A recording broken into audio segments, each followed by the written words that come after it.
Hello everyone, আমার নতুন শর্টসে তোমাদের ওয়েলকাম জানাই। তো আজকে আমি সকাল সকাল উঠে পড়েছি। উঠেই ব্রাশ করে বাসি কাজ সেরে নিচে নেমে গেছি আমি, মানে নিচের ঘরে আর কি।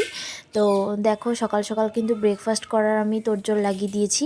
তো এখানে হচ্ছে আলুর তরকারি করতে করতে আমি একটুখানি বাইরে এসে দাঁড়িয়েছিলাম। খুব সুন্দর ঝলমলে রোদ উঠেছিল। তো এই শীতের রোদ গায়ে লাগলে কিন্তু খুবই ভালো লাগে আর মনটা ফ্রেশ হয়ে যায়। তো দেখো আমি কিন্তু ওখানে রুটি করে নিচ্ছিলাম, রুটি আর আলুর তরকারি। দেখো তারপর আমি খেয়েও নিলাম, কারণ আমি না রুটি খেতে পারি না, ভাত খাই। কালকের ভাত ছিল, তো আমি আর আমার শাশুড়ি মা ভাত খেয়ে নিয়েছিলাম। তো দেখো এখানে জামাকাপড় ভাঁজ করে নিচ্ছি। আর আমি না একটা আগের দিন নতুন বেডশিট অর্ডার করেছিলাম, সেটাই এসছে। দেখো তোমাদেরকে দেখাচ্ছি, বেডশিটটা খুবই সুন্দর এসছে। আর আমার না খুবই ভালো লাগে সবসময় নতুন নতুন বেডশিট পাতবো বিছানায়, ঘরটাকে সুন্দর করে গুছিয়ে রাখতে আমার খুব ভালো লাগে। দেখো এখানে ঘরটা মুছে নিচ্ছি। অনেকে দেখবে একদিন পর পর ঘর মোছে, আমার ভালো লাগে না। আমার মনে হয় প্রত্যেক দিনই আমি ঘর মুছি, ঘরটাকে আমার পরিষ্কার পরিচ্ছন্ন রাখতে খুবই ভালো লাগে। আমার মনে হয় এটা অনেকেরই আছে এই মেনিয়াটা। তো দেখো এখানে আমি ঘরটা মুছে নিলাম ভালো করে।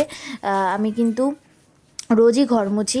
আর সত্যি কথা বলতে আমার এই কাজগুলো করতে আমার খুবই ভালো লাগে। ঘর গোছানো বলো, ঘর পরিষ্কার রাখা বলো। দেখো আমার কিন্তু ঘর মোছা গেছে, আমি স্নান করে নিচ্ছি। এবার আমি দুপুরে খেতে যাবো। বাই।